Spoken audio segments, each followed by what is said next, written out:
जय हिंद। मैं संजय सिंह आप सभी को आप सबके YouTube channel Sanjay online study zone पर स्वागत करता हूं। दोस्तों, यह क्रॉन पब्लिकेशन बुक से प्रैक्टिस सेट नंबर 7 है। दोस्तों, इससे पहले 6 प्रैक्टिस सेट मैं अपलोड कर चुका हूं। यदि आप लोगों से 1 से लेकर 6 तक नहीं देखे हैं तो इस चैनल के प्लेलिस्ट में जाएं, वहां पर क्रॉन पब्लिकेशन के नाम से प्लेलिस्ट बना हुआ है, आप लोग जाकर उसे देख सकते हैं। दोस्तों, स्टार्टिंग से देख सकते हैं। और साथ ही साथ मैं यूटेरिया प्रैक्टिस बुक कंप्लीट करवा चुका हूं। उसमें 15 प्रैक्टिस सेट दिया हुआ था, उसे कंप्लीट करवा चुका हूं। दोस्तों, यदि आप उसे देखना चाहते हैं तो उसका ही प्लेलिस्ट मैं बना दिया हूं, उसे भी आप जाकर देख सकते हैं। और रुक्मणी प्रकाशन का भी वॉल्यूम 2 का प्रैक्टिस सेट का पूरा वीडियो अपलोड है। उसमें 20 प्रैक्टिस सेट था, वो भी अपलोड है। दोस्तों, आप उसे भी देख सकते हैं, उसका भी प्लेलिस्ट अलग से बना दिया गया है।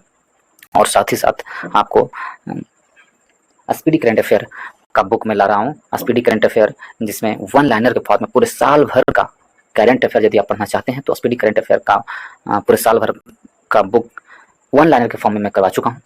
यदि आप उसे पढ़ना चाहते हैं तो उसका प्लेलिस्ट बना हुआ है। दोस्तों, स्पीडी करंट अफेयर के नाम से उसे आप पढ़ सकते हैं और अपने करंट अफेयर को रिवाइज कर सकते हैं। दोस्तों, और उसी का प्रैक्टिस सेट के रूप में मैं ऑब्जेक्टिव प्रश्न ला रहा हूँ और उसी प्लेलिस्ट में उसे भी शामिल कर दिया हूँ। यदि आप लोग उसे पढ़ना चाहते हैं तो उसे पढ़ लें और अपने करंट अफेयर को रिवाइज करें। दोस्तों, और यदि आप लोगों को इससे कुछ सीखने के लिए मिलता हो और यदि अच्छा लगता हो पढ़ने में तो वीडियो को लाइक करें। दोस्तों, और दोस्तों के फेसबुक, व्हाट्सएप, इंस्टाग्राम, टेलीग्राम, जहाँ भी आपका ग्रुप है वहाँ शेयर करें और वीडियो को लाइक करना ना भूलें। दोस्तों, वीडियो को सब्सक्राइब कर लें।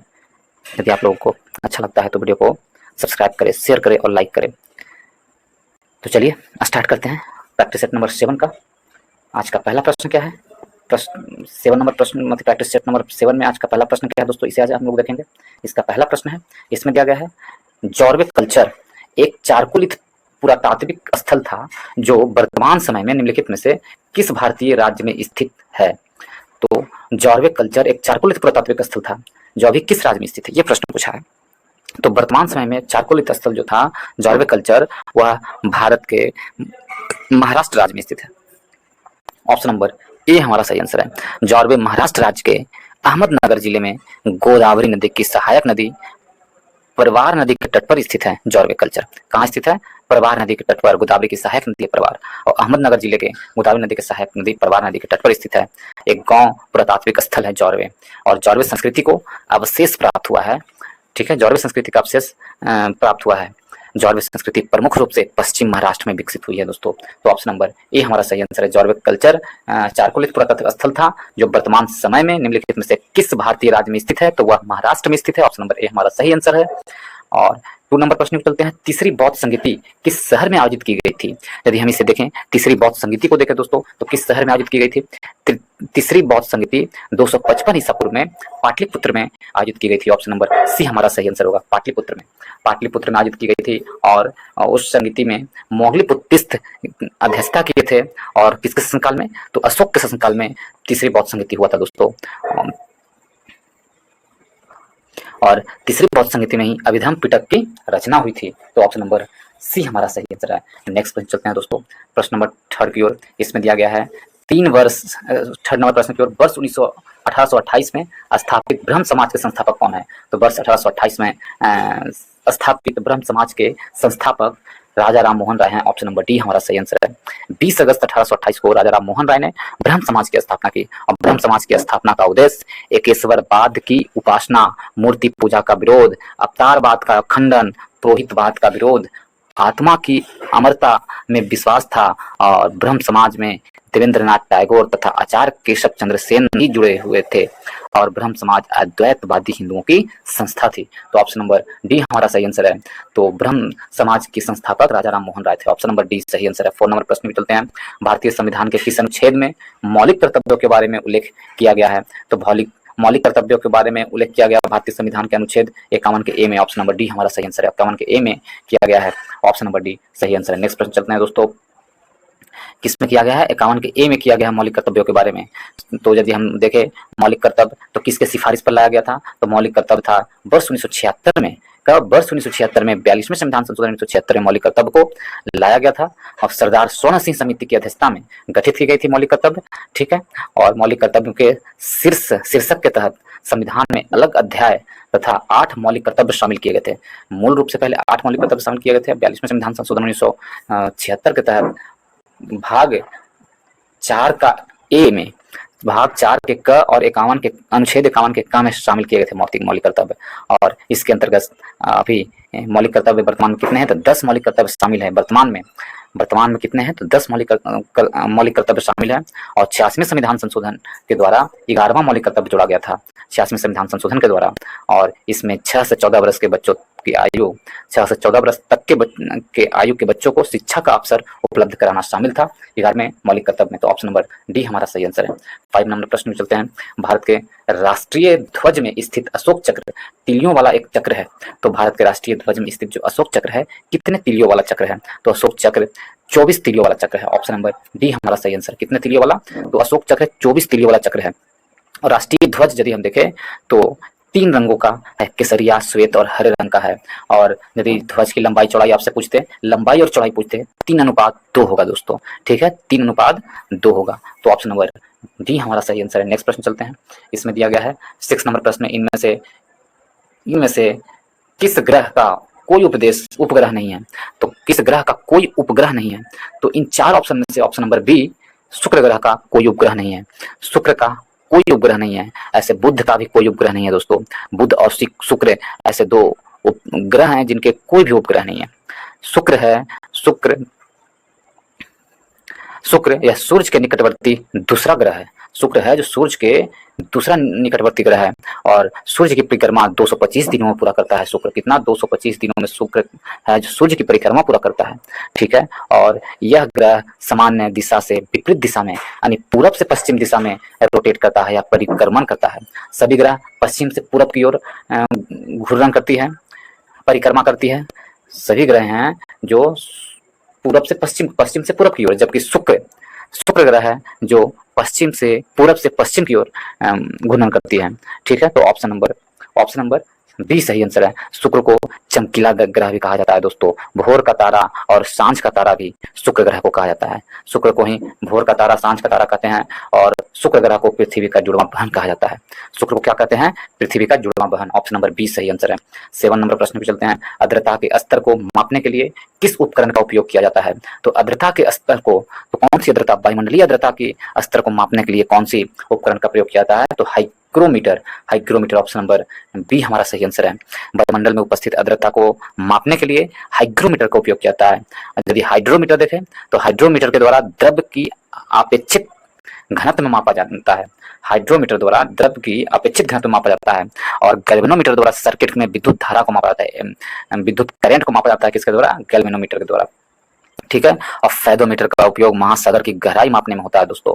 फेदोमीटर का उपयोग महासागर की गहराई मापने में। ऑप्शन नंबर कौन सा सही है? तो बी, आर्द्रता मापने में हाइग्रोमीटर। ऑप्शन नंबर बी सही आंसर है। नेक्स्ट प्रश्न चलते हैं दोस्तों। 8 नंबर प्रश्न में, निम्न पर्वत श्रृंखला में से डोडा बेटा सबसे ऊंची चोटी है। तो डोडा बेटा किसकी सबसे ऊंची चोटी है? यदि इन पर्वत श्रृंखला को हम देखें तो डोडा बेटा इसमें से सबसे ऊंची चोटी किसकी है? तो डोडा बेटा है जो नीलगिरी पर्वत की सबसे ऊंची चोटी है। ऑप्शन नंबर डी हमारा सही आंसर है। नीलगिरी पर्वत की सबसे ऊंची चोटी डोडा बेटा है। ऑप्शन नंबर डी हमारा सही आंसर है दोस्तों। ऑप्शन नंबर डी सही आंसर है। नेक्स्ट प्रश्न चलते हैं दोस्तों। तो हम लोग देखें डिस्कवरी ऑफ इंडिया पुस्तक के लेखक का नाम बताइए। यदि हम देखें डिस्कवरी ऑफ इंडिया पुस्तक के लेखक का नाम कौन है? तो जवाहरलाल नेहरू है। ऑप्शन नंबर ए हमारा सही आंसर है। भारत की खोज नामक पुस्तक किसने लिखा है? तो जवाहरलाल नेहरू लिखे हैं। ऑप्शन नंबर ए हमारा सही आंसर है। और जवाहरलाल नेहरू के जन्म दिवस पर 14 नवंबर को मनाया जाता है, बाल दिवस मनाया था जवाहरलाल नेहरू के जन्म दिवस पर ही। इन्हें 1955 में भारत रत्न पुरस्कार दिया गया था। जवाहरलाल नेहरू को 1955 में भारत रत्न पुरस्कार दिया था। ऑप्शन नंबर ए हमारा सही आंसर है। नेक्स्ट प्रश्न चलते हैं 10 नंबर प्रश्न की ओर दोस्तों। अंतर्राष्ट्रीय क्रिकेट परिषद का मुख्यालय कहाँ स्थित है? अंतर्राष्ट्रीय क्रिकेट परिषद का मुख्यालय दुबई में स्थित है। ऑप्शन नंबर सी हमारा सही आंसर है। इंटरनेशनल क्रिकेट काउंसिल या आईसीसी विश्व भर में क्रिकेट प्रतियोगिताओं का नियंत्रण एवं नियामक संस्था है। इसका मुख्यालय दुबई में है दोस्तों। और आईसीसी में इस समय कुल देशों की संख्या कितना है? कुल देश के सदस्यों की संख्या 105 है। इसका मुख्यालय दुबई में है। ऑप्शन नंबर सी हमारा सही आंसर है। यदि नेक्स्ट प्रश्न चलते हैं दोस्तों, इसमें दिया गया 11वां प्रश्न में भारत में सर्वप्रथम सांकेतिक मुद्रा का प्रचलन किया था। तो भारत में सर्वप्रथम सांकेतिक मुद्रा का प्रचलन मोहम्मद बिन तुगलक ने किए थे। ऑप्शन नंबर डी हमारा सही आंसर है। मोहम्मद बिन तुगलक ने सर्वप्रथम सांकेतिक मुद्रा का प्रचलन किए थे। ऑप्शन नंबर डी हमारा सही आंसर होगा।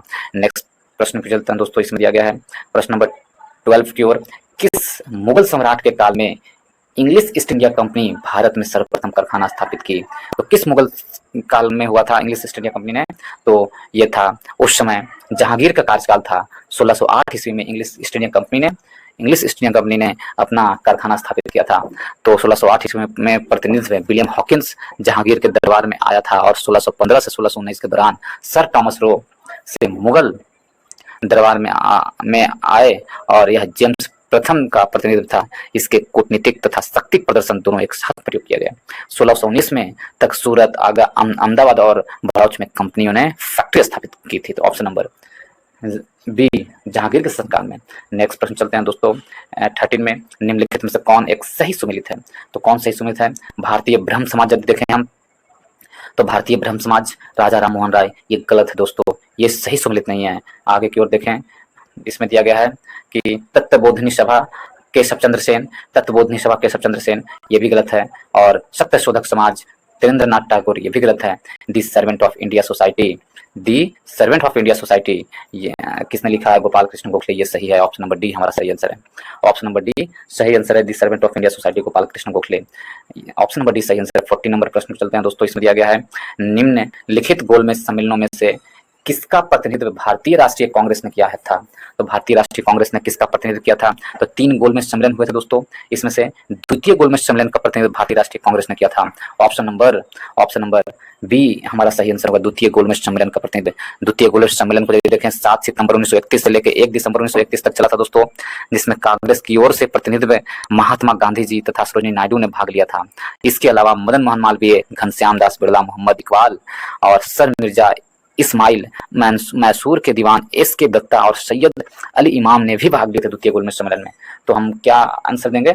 ऑप्शन नंबर बी सही आंसर होगा। नेक्स्ट प्रश्न चलते हैं दोस्तों, इसमें कहा गया है किस राज्य का सचिवालय भवन राइटर्स बिल्डिंग के नाम से जाना जाता है?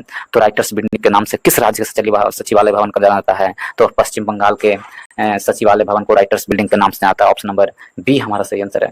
नेक्स्ट प्रश्न चलते हैं दोस्तों, 16 नंबर प्रश्न पर कहा गया है बड़े राज्यों की श्रेणी के तहत स्वच्छ सर्वेक्षण ग्रामीण विश्व 22 पुरस्कार में कौन सा राज्य पहले स्थान पर है? स्वच्छ सर्वेक्षण में पहले स्थान पर कौन सा राज्य है? तो इनमें से 4 ऑप्शन है। तो तेलंगाना स्वच्छ सर्वेक्षण ग्रामीण विश्व 22 के तहत बड़े राज्यों में प्रथम स्थान पर है। ऑप्शन नंबर ए हमारा सही आंसर है, तेलंगाना। ऑप्शन नंबर ए 16 का ऑप्शन नंबर ए सही आंसर होगा दोस्तों, तेलंगाना सही आंसर है। नेक्स्ट प्रश्न चलते हैं दोस्तों, यदि इसमें हम देख ले दोस्तों, यदि इसमें तेलंगाना देखे, तेलंगाना के मुख्यमंत्री कौन है दोस्तों? तो तेलंगाना में यदि देखे तो तेलंगाना का मुख्यमंत्री अभी नए बनाए गए हैं अनुमुल्ला रेवंत रेड्डी हैं, जो तेलंगाना के मुख्यमंत्री हैं। नए मुख्यमंत्री कौन है तेलंगाना के? तो अमुल्ला रेवंत रेड्डी तेलंगाना के नए मुख्यमंत्री हैं। और जबकि तेलंगाना के राज्यपाल डॉक्टर तमिलिसाई सुंदरराजन तेलंगाना के राज्यपाल हैं। नए राज्यपाल कौन है तेलंगाना के? डॉक्टर तमिलिसाई बाई सुंदरराजन है। तमिलिसाई सुंदरराजन है जो तेलंगाना के नए राज्यपाल हैं। यदि हम देखें तेलंगाना की स्थापना 2 जून 2014 को हुआ था दोस्तों, और राजधानी हैदराबाद है। तेलंगाना में विधानसभा सीटों की संख्या यदि आपसे पूछ लिया जाए तो कितना है? 119 है तेलंगाना में विधानसभा सीटों की संख्या, और तेलंगाना में विधान परिषद की सीटों की संख्या 40 है। तेलंगाना में लोकसभा सीटों की संख्या 17 है और राज्यसभा सीटों की संख्या 7 है।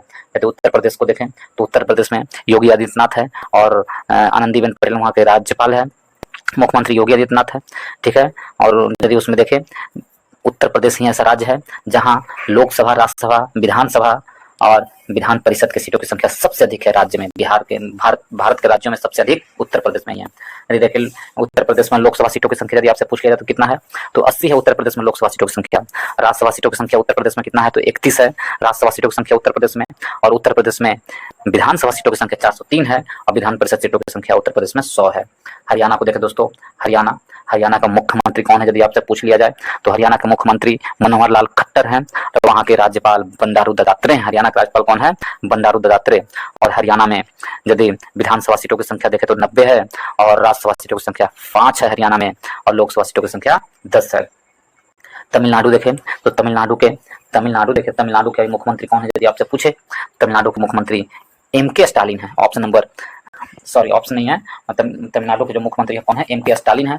तमिलनाडु के जो राज्यपाल हैं वो आर एन रवि हैं, तमिलनाडु के राज्यपाल। और तमिलनाडु के यदि आपसे राजधानी पूछ ले तो चेन्नई है। तमिलनाडु के विधानसभा सीटों की संख्या कितना है दोस्तों, तो 234 है तमिलनाडु में विधानसभा सीटों की संख्या, और राज्यसभा सीटों की संख्या तमिलनाडु में 11 है। तमिलनाडु में राज्यसभा सीटों की संख्या 19 है। तमिलनाडु में कितना है राज्यसभा सीटों की संख्या, तो 19 है। और तमिलनाडु में लोकसभा सीटों की संख्या 39 है। तो इस प्रकार चारों ऑप्शन का बता दिया हूँ दोस्तों। चलते हैं हम लोग, इसका आंसर क्या होगा, ऑप्शन नंबर ए आंसर होगा। ठीक है, ऑप्शन नंबर ए सही आंसर है। नेक्स्ट प्रश्न चलते हैं दोस्तों, मेडिसिन या फिजियोलॉजी विश्व 22 का नोबेल पुरस्कार किसने जीता है। मेडिसिन या फिजियोलॉजी विश्व 22 का नोबेल पुरस्कार किसने जीता है, यह प्रश्न पूछा है। तो यदि हम इसे देखें,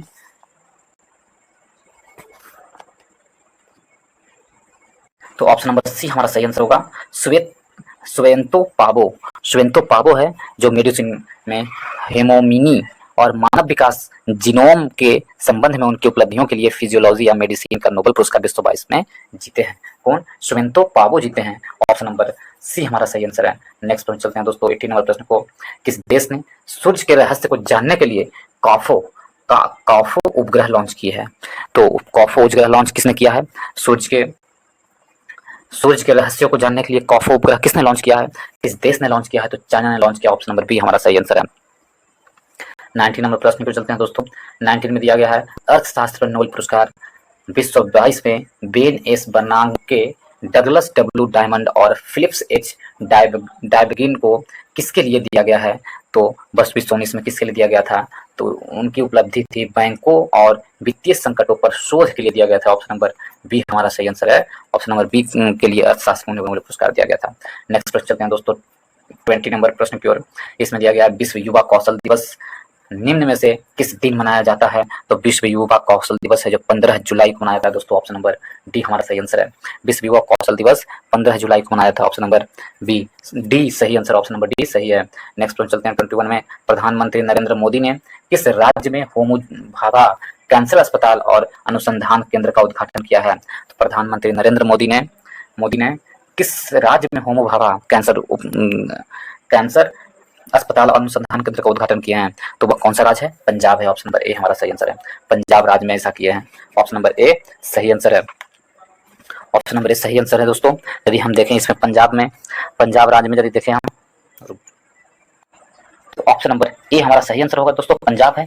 यदि हम पंजाब में को देखें तो पंजाब में मुख्यमंत्री कौन है, यदि आपसे पूछ लिया जाए तो पंजाब के मुख्यमंत्री भगवंत मान है दोस्तों। पंजाब के मुख्यमंत्री कौन है, भगवंत मान है।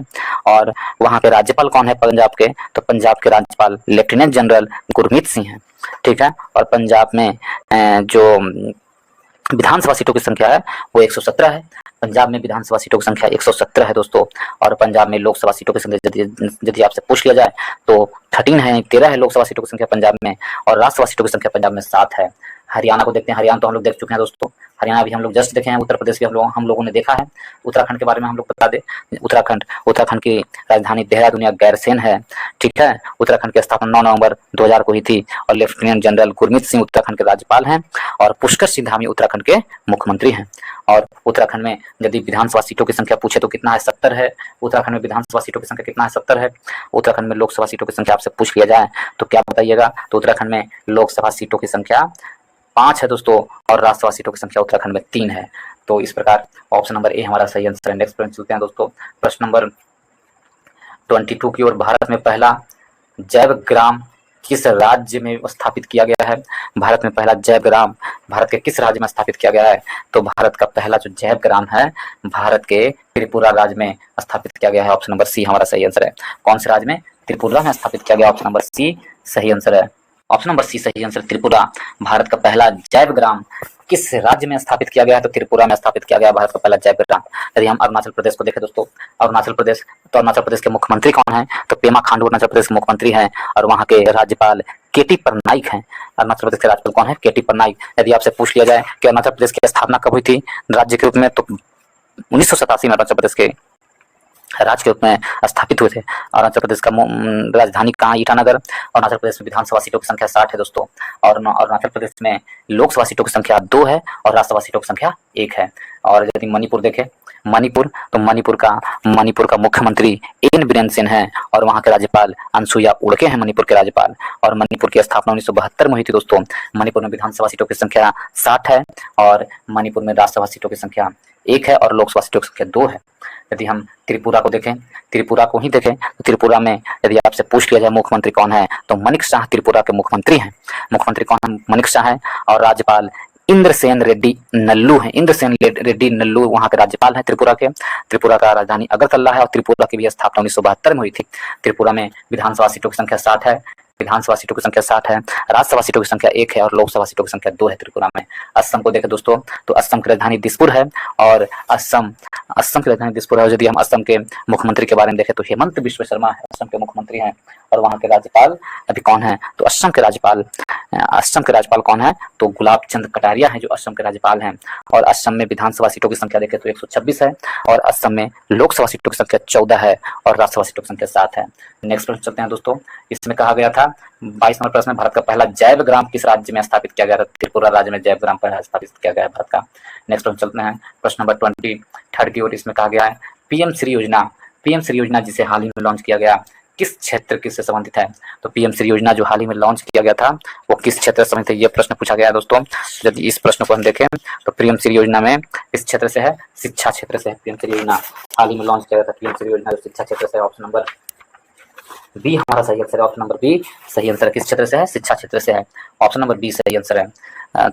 ठीक है, नेक्स्ट प्रश्न चलते हैं दोस्तों। प्रश्न नंबर 24 में, रोजगार फेडरल ने 15 सितंबर 2022 को टेनिस के से संन्यास रोजर फेडरर ने 15 अगस्त 2022 को टेनिस से संन्यास की घोषणा की है। फेडरर ने कितने ग्रैंड स्लैम जीते हैं? तो रोजर फेडरर ने कुल 20 ग्रैंड स्लैम जीते हैं। ऑप्शन नंबर बी हमारा सही आंसर है, 20 ग्रैंड स्लैम। नेक्स्ट प्रश्न चलते हैं दोस्तों 25 में, बारी चीना बादाम 2012 जिसे हाल ही में लॉन्च किया गया किस फसल की एक नई किस्म है? बारी चीना बादाम 12 है जो किस राज्य की है? वो लॉन्च किया गया है फसल की नई किस्म है, तो वो किस राज्य की? बारी चीना बादाम 12 है। चीना बादाम किस फसल की है और किस राज्य में है? तो यह मूंगफली का है, मूंगफली फसल का ये किस्म है। ऑप्शन नंबर ए हमारा सही आंसर है। ऑप्शन नंबर ए सही आंसर है। देखिए, अंतर्राष्ट्रीय अर्ध शुष्क उष्ण कटिबंधीय फसल अनुसंधान संस्थान कहाँ स्थित है? तो हैदराबाद में। कहाँ है? हैदराबाद में। ऑप्शन नंबर ए मूंगफली को।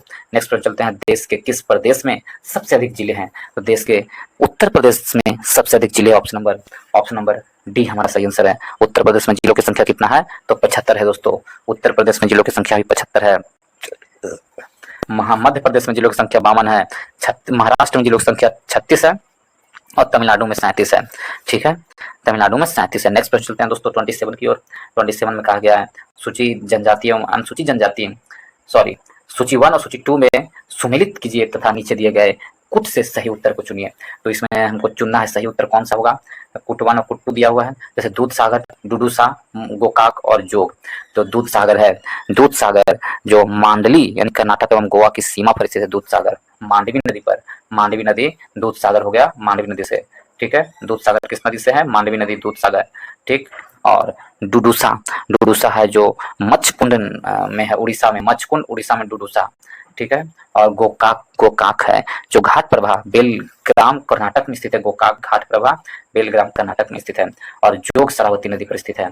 तो इस प्रकार यदि मैच करें तो 4-2-1-3 होगा आंसर। 4-2-1-3 ऑप्शन नंबर ए ही हमें नजर आ रहा है दोस्तों। ऑप्शन नंबर ए हमारा सही आंसर है। 27 का ऑप्शन नंबर ए सही आंसर है। नेक्स्ट प्रश्न चलते हैं दोस्तों। इसमें दिया गया 28 में 2011 में निम्नलिखित राज्यों में से किस राज्य में उच्चतम लिंगानुपात है? इन 4 राज्यों में से उच्चतम लिंगानुपात किसमें है? तो उच्चतम लिंगानुपात तमिलनाडु में है। ऑप्शन नंबर ए हमारा सही आंसर है। तमिलनाडु में उच्चतम लिंगानुपात है। तमिलनाडु राज्य में 2011 की जनगणना के आंकड़ों के अनुसार 996 लिंगानुपात है तमिलनाडु में। कितना? 996। और आंध्र प्रदेश में देखें लिंगानुपात की संख्या 993 है और उड़ीसा में लिंगानुपात की संख्या 879 में है। कर्नाटक में 973 है। तो क्या हो गया? ऑप्शन नंबर ए हमारा सही आंसर है, तमिलनाडु में। निम्न प्रश्न भी चलते हैं दोस्तों। 29 में किस अधिनियम ने भारतवासियों को अपने देश के प्रशासन में कुछ हिस्सा लेना संभव बनाया है? तो कौन से अधिनियम ने भारतवासियों को देश के प्रशासन में कुछ हिस्सा लेने का संभव बनाया है? तो कौन सा अधिनियम था? तो चार्टर एक्ट 1833 के तहत, चार्टर एक्ट 1833 की धारा में सबसे महत्वपूर्ण धारा 87 थी, जिसमें यह कहा गया था कि किसी भी भारतीय अथवा कौम को देशज प्रजा को अपने धर्म, जन्म, जाति, वंशानुगत के द्वारा अधीन पद एवं स्तर सेवा से अयोग्य नहीं माना जा सकता है। और कालांतर में राजनीतिक आंदोलन में 1833 एक्ट की धारा 1833 एक्ट की धारा प्रशासन में भागीदारी है तो मुख्य आधार बनी है। तो ऑप्शन नंबर ए सही आंसर है। चार्टर्ड एक्ट 1833 के तहत प्रशासन में कुछ हिस्सा लेने का संभव बनाया है भारतवासियों को। कब? चार्टर्ड एक्ट 1833 के तहत। नेक्स्ट प्रश्न चलते हैं दोस्तों 31 की ओर। भारतीय संविधान के यदि भारत के राष्ट्रपति का पद रिक्त हो जाए और कोई उपराष्ट्रपति भी ना हो, तब निम्नलिखित में से कार्यवाहक राष्ट्रपति कौन होगा? तो कार्यवाहक राष्ट्रपति के पदभार के रूप में सर्वोच्च न्यायालय के मुख्य न्यायाधीश काम करेंगे। ऑप्शन नंबर डी हमारा सही आंसर है, सर्वोच्च न्यायालय के मुख्य न्यायाधीश। ऑप्शन नंबर डी हमारा सही आंसर है। नेक्स्ट प्रश्न चलते हैं दोस्तों। नेक्स्ट प्रश्न है 31 में, विधि का नियम सूचकांक को निम्नलिखित में से किसके द्वारा जारी किया जाता है? तो विधि के नियम सूचकांक को निम्नलिखित में से किसके द्वारा? तो ये है, विधि के नियम सूचकांक को निम्नलिखित में से किसके द्वारा जारी किया जाता है? तो इसे किसके द्वारा? विश्व न्याय परियोजना के द्वारा विधि के शासन सूचकांक को शामिल किया जाता है। ऑप्शन नंबर डी हमारा सही आंसर है। विधि के नियम सूचकांक को किसके द्वारा जारी किया जाता है? तो न्याय परियोजना द्वारा। ऑप्शन नंबर डी सही आंसर है। नेक्स्ट प्रश्न चलते हैं दोस्तों 32 में। 32 नंबर प्रश्न की ओर चलते हैं। 32 नंबर प्रश्न को चलते हैं दोस्तों। इसमें दिया गया है, कृषि एवं ग्रामीण विकास क्रियाओं में को सभी प्रकार की साख आवश्यकताओं की पूर्ति करने वाली एकमात्र संस्था कौन है? तो वो कौन सी संस्था है जो ग्रामीण कृषि के लिए एकमात्र संस्था है?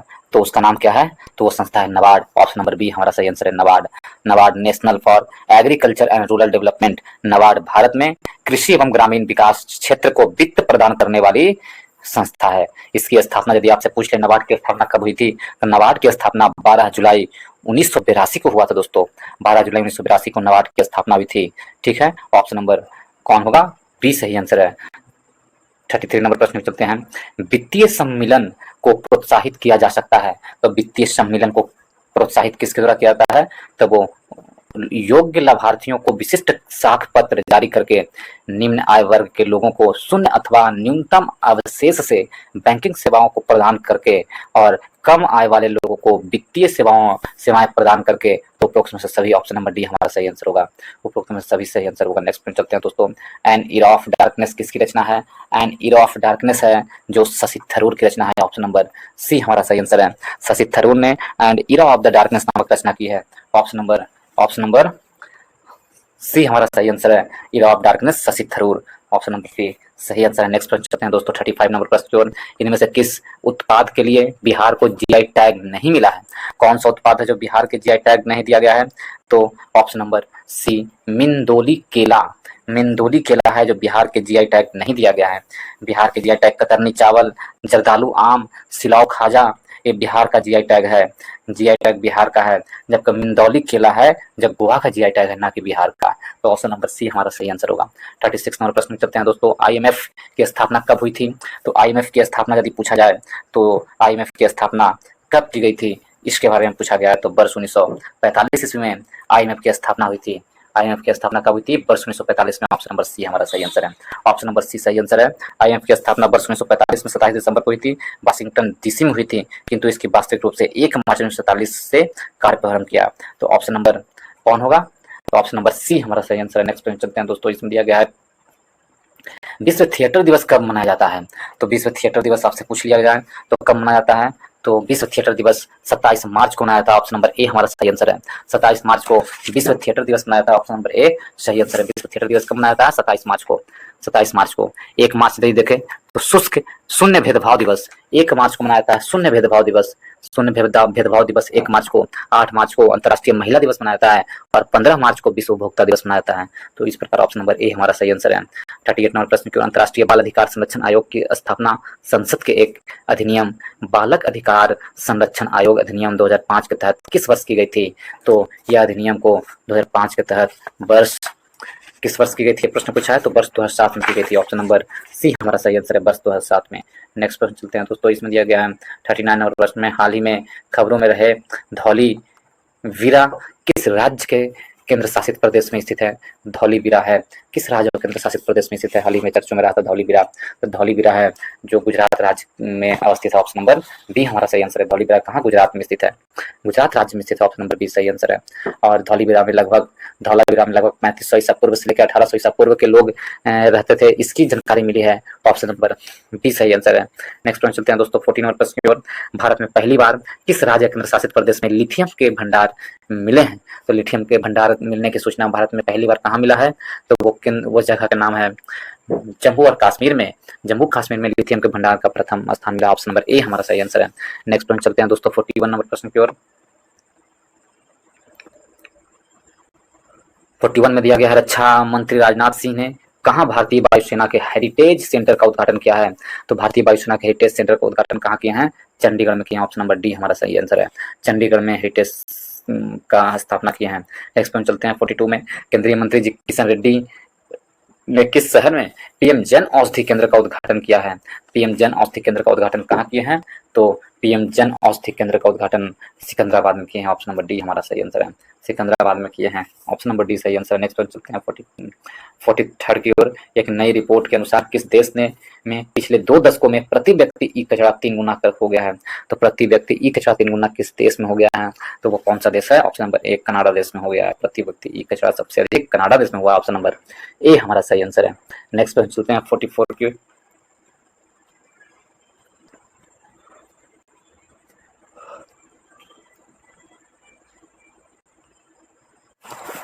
नेक्स्ट प्रश्न 44 नंबर प्रश्न में दिया गया दोस्तों, किस देश ने भारतीय प्रधानमंत्री नरेंद्र मोदी को राजकीय यात्रा पर आमंत्रित किया है? तो किस देश ने प्रधानमंत्री मोदी को राजकीय यात्रा पर आमंत्रित किया है? तो वो कौन सा देश है? तो ऑप्शन नंबर सी हमारा सही आंसर होगा। अमेरिका ने प्रधानमंत्री नरेंद्र मोदी को राजकीय यात्रा पर आमंत्रित किया। ऑप्शन नंबर सी सही आंसर है। 45 नंबर प्रश्न की ओर, अपनी खुद की इंटरनेट सेवा शुरू करने वाले पहला देश का पहला राज्य कौन बना है? तो अपनी खुद का इंटरनेट सेवा शुरू करने वाले देश का पहला राज्य केरल बना है। ऑप्शन नंबर डी हमारा सही आंसर है। देश का पहला राज्य कौन बना है? केरल बना है। पहला राज्य बन गया है केरल। अपनी खुद की इंटरनेट सेवा शुरू करने वाला पहला राज्य कौन है? केरल है।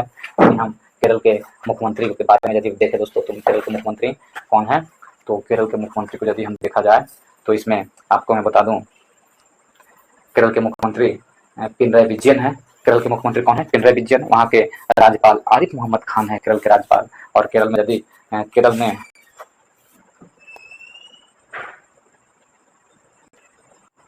यदि केरल में हम विधानसभा सीटों की संख्या देखें दोस्तों तो कितना है? 140 है।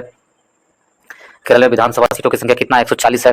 और केरल में राज्यसभा सीटों की संख्या 20 है और लोकसभा सीटों की संख्या लोकसभा सीटों की संख्या 20 है और राज्यसभा सीटों की संख्या 9 है केरल में। और आरिफ मोहम्मद खान वहाँ के राज्यपाल है। यदि इसमें देखें तमिलनाडु को देखें दोस्तों, तो अभी हमने पढ़ लिया तमिलनाडु को भी, और कर्नाटक का हम लोग नहीं पढ़े, इसको हम लोग पढ़ेंगे। कर्नाटक का यदि हम देख ले इसमें दोस्तों, तो कर्नाटक के मुख्यमंत्री कौन है? सिद्धारमैया है। कर्नाटक के मुख्यमंत्री सिद्धारमैया है और वहाँ के थावरचंद्र गहलोत राज्यपाल है। और कर्नाटक की राजधानी बेंगलुरु है। कर्नाटक में विधान परिषद है। विधान परिषद की संख्या कितना है? कर्नाटक में 75 है। और बिहार में भी विधान परिषद की संख्या 75 है। कर्नाटक में विधानसभा सीटों की संख्या 224 है। लोकसभा सीटों की संख्या कर्नाटक में 28 है और राज्यसभा सीटों की संख्या 12 है। तो कर्नाटक भी हम लोग देखें दोस्तों। हिमाचल प्रदेश में देखें, यदि हिमाचल प्रदेश को देखें तो हिमाचल प्रदेश में जो मुख्यमंत्री हैं हिमाचल प्रदेश में अभी है सुखविंदर सिंह सुक्खू हिमाचल प्रदेश के मुख्यमंत्री हैं। वहाँ के राज्यपाल शिव प्रताप शुक्ल हैं। हिमाचल प्रदेश के राज्यपाल कौन है? शिव प्रताप शुक्ल वहाँ के राज्यपाल है। और हिमाचल प्रदेश की स्थापना 1971 में हुई थी। राजधानी शिमला है। हिमाचल प्रदेश में सीटों की संख्या कितना है विधानसभा में? तो 68 है और लोकसभा में 4 है और राज्यसभा सीटों की संख्या 3 है। तो हमारा ऑप्शन क्या कह रहा है? खुद का इंटरनेट सेवा शुरू करने वाला कौन है? केरल। ऑप्शन नंबर ए हमारा सही आंसर है। केरल सही आंसर होगा। ऑप्शन नंबर डी सही आंसर है। नेक्स्ट चलते हैं दोस्तों 46 में कहा गया अरब सागर में उठे बिपरजॉय का नाम किस देश ने रखा है? तो अरब सागर में उठे बिपरजॉय का नाम किस देश ने रखा है? उस देश का नाम क्या है जिसने बिपरजॉय नाम रखा है? अरब सागर में जो उठा तूफान था उसका नाम बिपरजॉय रखा था किस देश ने? तो बांग्लादेश ने रखा था। ऑप्शन नंबर डी हमारा सही आंसर होगा। बांग्लादेश ने उस तूफान का नाम बिपरजॉय रखा था। तो ऑप्शन नंबर कौन सा सही है? ऑप्शन नंबर बी सही आंसर है। ठीक है दोस्तों, ऑप्शन नंबर डी सही आंसर है, बिपरजॉय। नेक्स्ट प्रश्न चलते हैं दोस्तों 47 नंबर में। भारत ने किस टीम को हराकर इंटर कॉन्टिनेंटल कप का खिताब जीता है? इंटर कॉन्टिनेंटल कप का खिताब भारत ने लेबनान को हराकर जीता है। ऑप्शन नंबर डी हमारा सही आंसर है, भारत ने लेबनान को हराकर इंटर कॉन्टिनेंटल कप जीता है। ऑप्शन नंबर डी सही आंसर है। नेक्स्ट प्रश्न चलते हैं 48 में। 48 नंबर प्रश्न में कहा जा रहा है किस राज्य में वन टैप वन ट्री अभियान शुरू किया गया है? तो किस राज्य में वन टैप वन ट्री अभियान शुरू किया गया है? तो उत्तर प्रदेश में वन टैप वन ट्री शुरू की गई है। ऑप्शन नंबर ए सही आंसर है। बाकी सब राज्यों के बारे में बता चुके हैं दोस्तों आगे वाले प्रश्न में, पिछले प्रश्न में सब बता चुके हैं। नेक्स्ट प्रश्न चलते हैं दोस्तों। भारत के बाहर पहला आईआईटी कैंपस किस देश में स्थापित किया जाएगा? तो भारत के बाहर आईआईटी कैंपस किस देश में स्थापित किया जाएगा? तो भारत के बाहर आईआईटी कैंपस है जो किस देश में? वो तंजानिया में स्थापित किया जाएगा। ऑप्शन नंबर डी हमारा सही आंसर है। कहाँ? तंजानिया में स्थापित किया जाएगा। ऑप्शन नंबर डी सही आंसर है। नेक्स्ट प्रश्न चलते हैं दोस्तों 50 नंबर प्रश्न में। किस राज्य केंद्र शासित प्रदेश ने मोबाइल दोस्त ऐप लॉन्च किया है? मोबाइल दोस्त ऐप लॉन्च किसने किया है? किस राज्य केंद्र शासित प्रदेश ने? तो जम्मू कश्मीर राज्य केंद्र शासित प्रदेश ने मोबाइल ऐप दोस्त लॉन्च किया। ऑप्शन नंबर सी ए हमारा सही आंसर है। जम्मू कश्मीर में मोबाइल ऐप लॉन्च किया गया है जम्मू कश्मीर में। ठीक है, ऑप्शन नंबर ए सही आंसर है। नेक्स्ट प्रश्न चलते हैं दोस्तों 51 नंबर प्रश्न प्योर समसामयिक से है। इसमें मैचिंग करना है फैदोमीटर। यदि फैदोमीटर के बारे में देखें तो फैदोमीटर क्या है? तो फैथोमीटर है, जो आपको फैथोमीटर किससे संबंधित है? तो समुद्र की गहराई मापने के लिए फैथोमीटर का प्रयोग किया जाता है दोस्तों। समुद्र की गहराई मापने के लिए फैथोमीटर, और बैरोमीटर का यदि प्रयोग करते हैं तो वायुमंडलीय दाब मापने के लिए बैरोमीटर का प्रयोग किया जाता है। हाइग्रोमीटर का प्रयोग वायुमंडलीय आर्द्रता मापने के लिए, और अल्टीमीटर का प्रयोग ऊंचाई मापने के लिए। तो मेरा आंसर क्या होगा? 4 1 2 3 4 1 2 3 ऑप्शन नंबर बी हमारा सही आंसर होगा। ऑप्शन नंबर बी सही आंसर है। नेक्स्ट प्रश्न चलते हैं दोस्तों 52 नंबर प्रश्न की ओर। प्रकाश ऊर्जा का ऑप्टिकल फाइबर में संचरण निम्नलिखित घटना के अनुप्रयोग द्वारा किया जाता है। तो प्रकाश ऊर्जा का ऑप्टिकल फाइबर में संचरण किसके द्वारा? तो पूर्ण आंतरिक परिवर्तन के द्वारा संचरित किया जाता है। ऑप्शन नंबर ए हमारा सही आंसर है, पूर्ण आंतरिक परिवर्तन। 53 नंबर प्रश्न की ओर। म्यूजिक कॉन्टैक्ट्स के लिए हाल के दीवारों को क्या किया जाता है? म्यूजिक कॉन्टैक्ट्स के बचने के लिए तो क्या किया जाता है? तो उसमें ध्वनि के अवशोषण करना चाहिए। ऑप्शन नंबर डी हमारा सही आंसर है। नेक्स्ट प्रश्न चलते हैं दोस्तों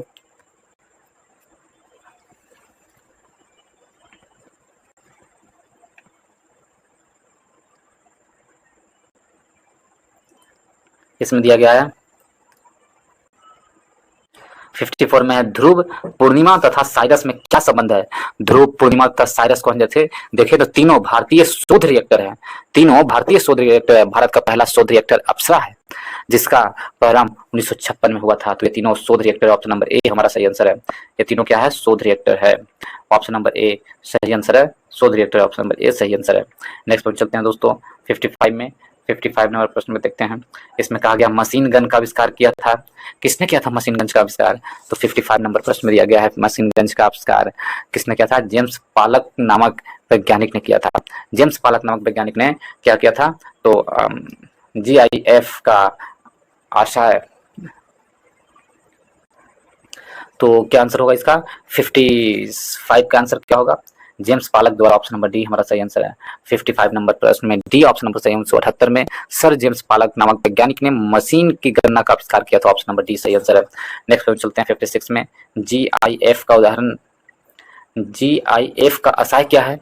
तो GIF का आशय यदि देख लें तो इसमें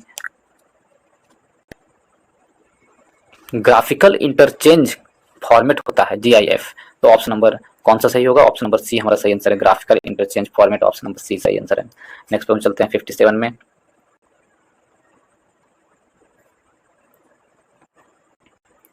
इसमें कहा गया निम्नलिखित में से कौन सी जल निकाय में घनत्व प्रवणता को दर्शाता है? तो घनत्व प्रवणता को दर्शाता है कौन सा है जो घनत्व प्रवणता को दर्शाता है? घनत्व प्रवणता को दर्शाने वाला है पिक्नोक्लाइव, पिक्नोक्लाइव है जो करने वाला है ऑप्शन नंबर सी हमारा सही आंसर है, ऑप्शन नंबर सी। नेक्स्ट प्रश्न चलते हैं दोस्तों, समय का मापक क्या होता है? तो समय का मापक यदि देखा जाए तो समय का मापक क्या होता है?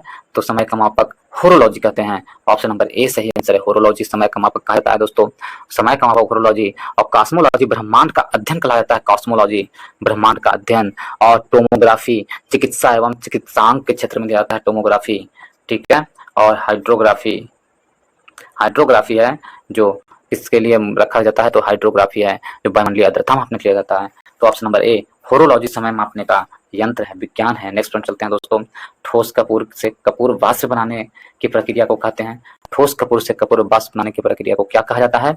तो इस प्रक्रिया को हम लोग ठोस, क्या बोल रहा है, ठोस कपूर से कपूर वाष्प बनाने के लिए, डायरेक्ट वाष्प बनाने के लिए इस प्रक्रिया को हम लोग ऊर्ध्वपातन कहते हैं, ऑप्शन नंबर डी हमारा सही आंसर है। 60 में निम्नलिखित में से सबसे भारी धातु है, तो इनमें से सबसे भारी धातु कौन है? वह है यूरेनियम, सबसे भारी धातु है, ऑप्शन नंबर ए और बी सही आंसर होगा, ए और बी दोनों सही है, यूरेनियम सबसे भारी धातु है। 60 नंबर प्रश्न में चलते हैं दोस्तों, निम्नलिखित में से यूरेनियम सबसे भारी प्राकृतिक, यह चांदी के जैसा सफेद तत्व है, इसका परमाणु क्रमांक 92 होता है। तो ऑप्शन नंबर बी सही आंसर है, सबसे भारी धातु कौन है? यूरेनियम है, ऑप्शन नंबर बी सही आंसर है। नेक्स्ट प्रश्न चलते हैं दोस्तों, यदि नेक्स्ट की ओर चलते हैं 61 की ओर, पीतल में कौन सी धातु का उपयोग, धातुओं का उपयोग किया जाता है? पीतल में कौन सी धातुओं का उपयोग किया जाता है 61 नंबर प्रश्न में? तो पीतल में कौन सी धातु का उपयोग किया जाता है? तो पीतल में तांबा और जस्ता धातु का उपयोग किया जाता है, ऑप्शन नंबर सी हमारा सही आंसर है, तांबा और जस्ता। आंसू गैस क्या है? तो आंसू गैस है जो, आंसू गैस क्या है? आंसू गैस क्या है? तो अमोनियम है, ऑप्शन नंबर ए हमारा सही आंसर है, आंसू गैस अमोनियम है। नेक्स्ट प्रश्न चलते हैं दोस्तों, 63 नंबर प्रश्न में, ऑक्सीजन अनुपस्थित होता है, ऑक्सीजन किसमें अनुपस्थित होता है? तो ऑक्सीजन है जो आपको केरोसिन में अनुपस्थित होता है, ऑक्सीजन केरोसिन में अनुपस्थित होता है ऑक्सीजन, ऑप्शन नंबर ए हमारा सही आंसर होगा, केरोसिन। नेक्स्ट प्रश्न चलते हैं दोस्तों, 64 में निम्नलिखित में से गैस युग्म में से किसका मिश्रण खाने में अधिक होने वाले विस्फोटक का कारण होता है? किसका मिश्रण से अधिक होता है? कहा गया युग्म में से किसका मिश्रण खानों में अधिकतर होने वाले विस्फोट का कारण क्या है? खानों में अधिकतर होने वाले विस्फोट का कारण है मीथेन एवं वायु, ऑप्शन नंबर सी, मीथेन और वायु संपर्क में आने से विस्फोट होता है खानों में। नेक्स्ट प्रश्न चलते हैं दोस्तों, यदि हम इसमें 65 नंबर प्रश्न पे चलते हैं, इसमें दिया गया है 65 में कि लाल स्याही बनाई जाती है, यदि इस लाल स्याही के बारे में देखें दोस्तों, तो लाल स्याही ईओसीन के द्वारा बनाए जाते हैं, ऑप्शन नंबर डी सही आंसर है। लाल स्याही किसके द्वारा बनाए जाते हैं? ईओसीन के द्वारा लाल स्याही बनाए जाते हैं, इसके द्वारा, ईओसीन के द्वारा, ऑप्शन नंबर डी सही आंसर है, लाल स्याही ईओसी। नेक्स्ट प्रश्न चलते हैं दोस्तों, प्रश्न में विकास का मुख्य कारक क्या है? तो विकास का मुख्य कारक है क्या है 66 नंबर में? तो प्राकृतिक वरण विकास का मुख्य कारण है, प्राकृतिक वरण है जो विकास का मुख्य कारण है, ठीक है, प्राकृतिक वरण, ऑप्शन नंबर प्राकृतिक वरण, ऑप्शन नंबर डी हमारा सही आंसर है। नेक्स्ट प्रश्न चलते हैं दोस्तों, इसमें कहा गया है फलों का वह प्रकार जिसमें लीची को रखा जा सकता है, वह है, फलों को किस प्रकार में रखा जाएगा, उसमें भी लीची को किस प्रकार में रखा जाएगा? तो लीची को नट के द्वारा रखा जाता है, ऑप्शन नंबर सी हमारा सही आंसर है, लीची को नट के जैसा, ऑप्शन नंबर सी सही आंसर है। नेक्स्ट प्रश्न चलते हैं दोस्तों, इसमें दिया गया है लीची किस तरह के पौधा है? तो नट प्रकार का पौधा है। नेक्स्ट है, इसमें दिया गया है लहसुन की अभिलाषणिक गंध का कारण है, तो लहसुन की अभिलाषणिक गंध का कारण क्या है? तो सल्फर यौगिक शरीर के अंगों का, ऑप्शन नंबर बी सही आंसर है, ऑप्शन नंबर बी शरीर के अंगों का।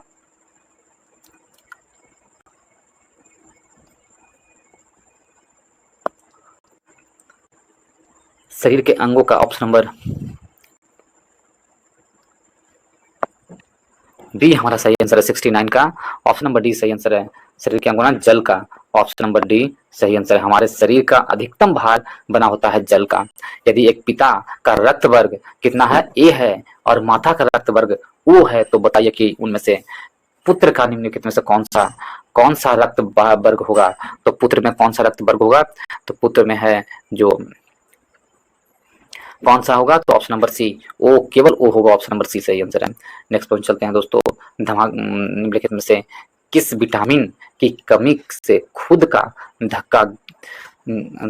धक्का गिरे बनाने की बीमारी होती है? खुद का धक्का गिरने और बनाने की बीमारी होती है थक्का जो गिरता है खून, तो किसके तहत होती है? तो ऑप्शन नंबर डी, विटामिन के की कमी के कारण। 72 नंबर प्रश्न भी, और पालक के पत्ते को निम्नलिखित में से किसकी मात्रा सबसे अधिक होती है? तो पालक के पत्तों में सबसे अधिक आयरन की मात्रा सबसे अधिक होती है। ऑप्शन नंबर बी सही आंसर है। नेक्स्ट वन चलते हैं। 73 में निम्नलिखित में से कौन टाइगर मच्छरों द्वारा संचालित किया नहीं किया जाता है? तो टाइगर मच्छरों द्वारा कौन सा रोग नहीं फैलाया जाता है? ये प्रश्न पूछा है। तो टाइगर मच्छर के द्वारा जापानी एन्फ्लाइटिस नहीं फैलाया जाता। ऑप्शन नंबर कौन सा होगा? 73 का ऑप्शन नंबर डी सही आंसर होगा, जापानी एन्फ्लाइटिस नहीं फैलाया जाता है। नेक्स्ट प्रश्न चलते हैं दोस्तों, इसमें दिया गया है 74 में, ठीक है, मैचिंग है। मेरास्मस, मेरास्मस है प्रोटीन की कमी के कारण, सॉरी किसमें मेरास्मस कैसा है? तो मेरास्मस है जो आपको दीर्घकालीन उपवास के कारण मेरास्मस हो जाता है। दीर्घकालीन उपवास मेरास्मस क्वासियोरकर प्रोटीन से संबंधित है दोस्तों। क्वासियोरकर प्रोटीन से संबंधित है। टीबी है जो जीवाणु संक्रमण से संबंधित है। टीबी जीवाणु संक्रमण से संबंधित है टीबी। और हेपेटाइटिस बी है जो आपको विषाणु संस्करण के संबंध में जाना जाता है, हेपेटाइटिस सी। तो इसे क्या करें? तो ऑप्शन नंबर, इसको क्या करें हम लोग? तो ऑप्शन नंबर ए हमारा सही आंसर होगा। ऑप्शन नंबर ए में कहा गया है कि 1 2 3 4, ऑप्शन नंबर ए सही आंसर है। ऑप्शन नंबर ए सही आंसर है किसका? 74 का। नेक्स्ट प्रश्न चलते हैं दोस्तों। नेक्स्ट एंड लास्ट प्रश्न इस वीडियो का। यदि आप लोगों को वीडियो अच्छा लगा है दोस्तों तो वीडियो को लाइक करें, दोस्तों के ग्रुप में शेयर करें, चैनल को सब्सक्राइब करना भूलें। तो लास्ट प्रश्न पे चलते हैं। निम्न जंतुओं में से किसमें 3 प्रकोष्ठ वाला हृदय होता है? तो 3 प्रकोष्ठ वाला हृदय इन तीनों में से किसमें होता है? तो यह होता है ऑप्शन नंबर डी, मेढक में होता है। ऑप्शन नंबर डी सही आंसर है। ऑप्शन नंबर डी सही आंसर है, मेढक में होता है। निम्नलिखित में से किस 3 प्रकोष्ठ वाला हृदय होती है? तो मेढक क्या है? एक प्रकोष्ठ वाला हृदय है। 3 प्रकोष्ठ वाला हृदय कौन सा है? मेढक है। ऑप्शन नंबर डी हमारा सही आंसर है। ऑप्शन नंबर डी सही आंसर है।